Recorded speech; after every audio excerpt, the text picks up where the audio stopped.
government of Dr. Bakhtiar has only a slim chance of success, and that depends to a great extent on whether or not the Shah will go. But the question of that still clearly far from being resolved. The position of Iran's fourth prime minister in 5 months can at best be described as precarious.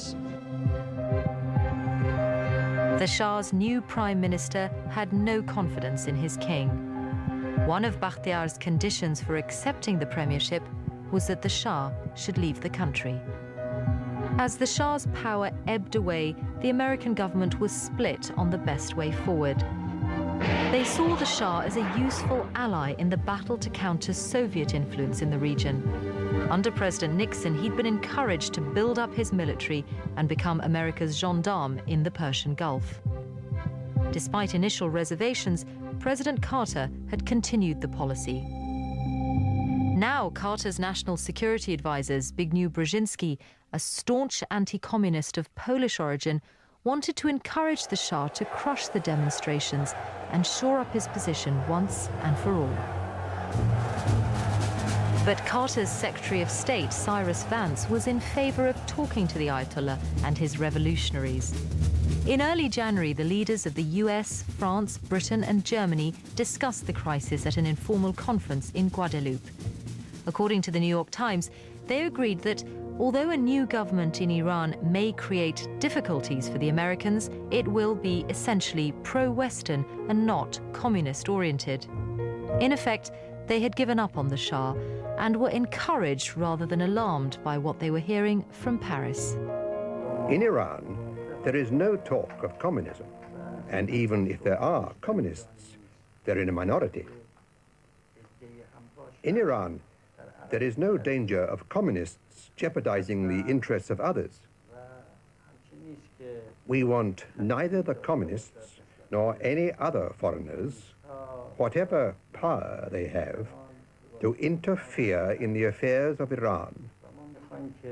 We want to achieve our own liberty and independence. On his return from the conference, the French President Valéry Giscard d'Estaing brought a message from President Carter for Ayatollah Khomeini. محتوای متن این بودش که به زودی شاه ایران رو ترک میکنه. دولت امریکا میخواد که آقای خمینی از دولت بختیار حمایت بکنه.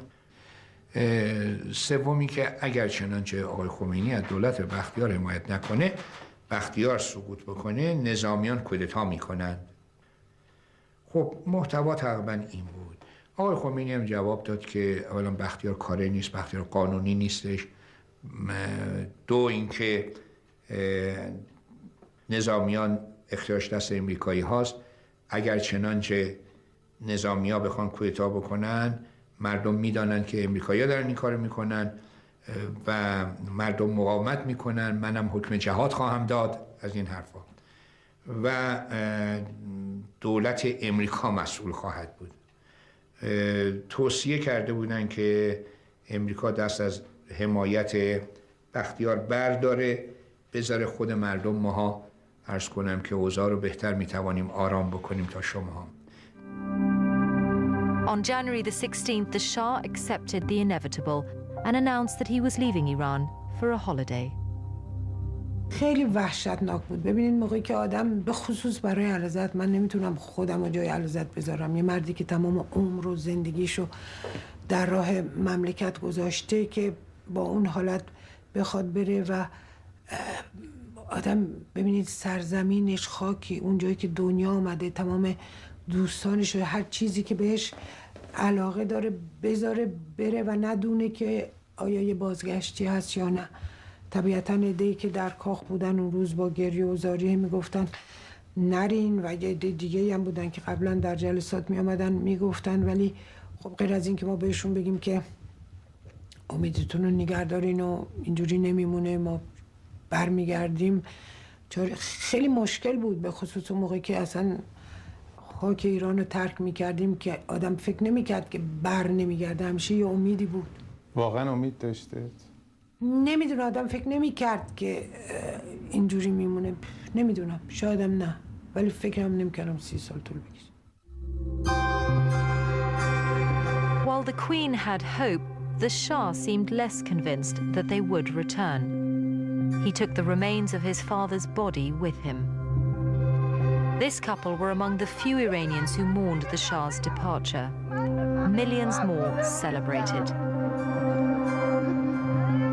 The light of the Aryans was stripped of all his titles.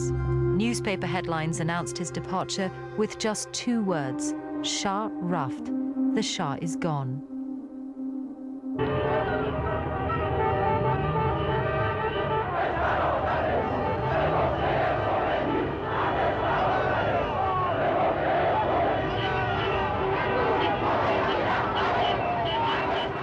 The desk of the Empress Farah is still adorned with pictures of her family, although a palace aide said that one of the things she had taken with her was a collection of photograph albums.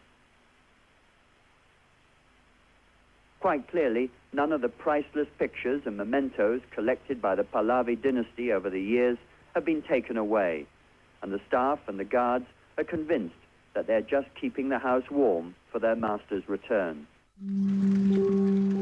In Paris, Ayatollah Khomeini prepared for his return. His stay in France had been funded by Iran's merchants, the men who bought and sold goods in the bazaars around the country. They also financed most of his supporters' activities. Now they paid for his flight to Iran. ببینید آقای خمینی با یعنی کلا روحانیون یک ارتباط تاریخی جا افتاده با بخش بازار داشته. بازاری ها وجوهات میدادن. روحانیت ایران قبل از انقلاب از این وجوهات زندگی میکرد. بنابراین روابط بسیار تنگاتنگی داشتن.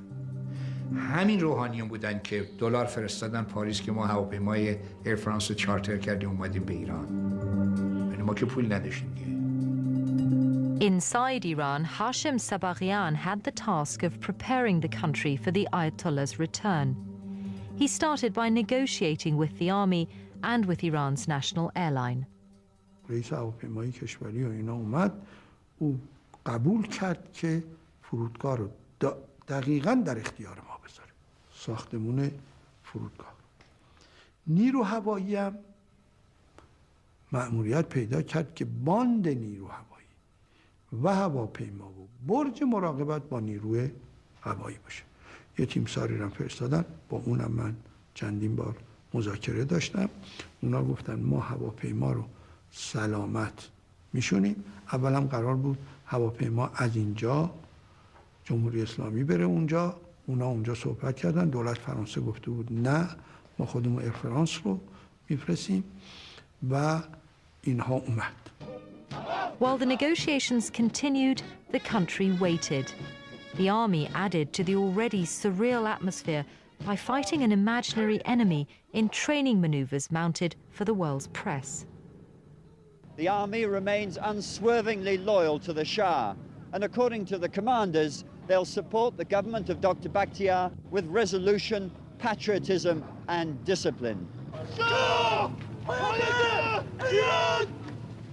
By going to Iran himself, the Ayatollah is playing his trump card.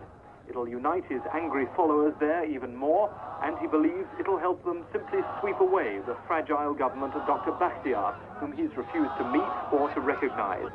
And he called today on the Iranian army to refuse to obey its orders. ما هواپیمای ایر فرانس رو چارتر کردیم و بهش هم سفارش کردیم که بنزین به اون اندازه بگیری که بتونه بره ایران و برگرده بدون بنزین گیری.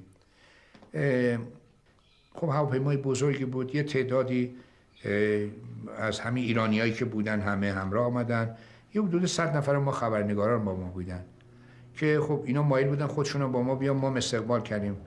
البته بعداً من ایراد گرفتن، گفتن شما خبرنگارا غیر اخلاقی عمل کردید، برای اینکه گفتید خبرنگارا بیان اونجا بشن ضامن برای اینکه ما رو نزنن. خب ما که نگفته بودیم شما بیاید، خودشون داوطلب شدن، ما استقبال کردیم.